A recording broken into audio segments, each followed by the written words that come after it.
دكتور انا عايز اخس، فجيت لحضرتك. ايه الاسئله اللي حضرتك بتعرفها مني الاول قبل ما اقرر قرار الجراحه؟ وهل قرار الجراحه ده بيكون للمريض رقم واحد، ولا لازم بيستشير حضرتك وحضرتك يكون ليك القرار؟ لأ طبعًا، لازم المريض بيستشيرني، مش أي واحد. أنا في ناس بتيجي مش eligible للجراحة، يعني وزنها مش محتاج جراحة أساسًا، بس هو مقرر الجراحه. وهو مقرر الجراحة لإنه مستسهل الموضوع. طبعًا ده كلام مش مضبوط خالص.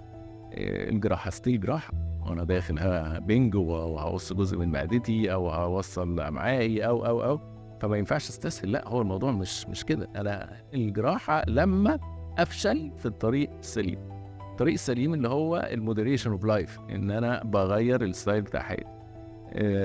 باعمل ريجيم، باعمل diet، وإذا مش عارف أعملها لوحدي أعملها مع حد متخصص. ودلوقتي طبعًا الدكاترة الاستشاريين التغذية بقوا كويسين جدًا وكتير جدًا، وفاهمين في العمليات بتاعتنا وفاهمين في كل حاجة. الأبحاث عن الأكل نفسها اتغيّرت، يعني إحنا بناكل وما إحناش عارفين إحنا بناكل إيه. من ضمن النصايح اللي دايمًا أقولها للمريض: من فضلك اعرف أنت بتاكل إيه. في كُتب صغيرة عبيطة كده خالص قد كده أهو، قد كَف الإيد كده، مكتوب فيها البطاطس فيها كام كالوري، اللحمة فيها كام كالوري، البسبوسة فيها كام كالوري. لازم تبقى عارف أنت بتاكل إيه، ولازم تبقى عارف أنت جسمك محتاج كام كالوري في اليوم، ولو عاوز أخس آخد كام كالوري في اليوم، وهكذا. فلأ، استسهال العمليات مش حاجة كويسة خالص.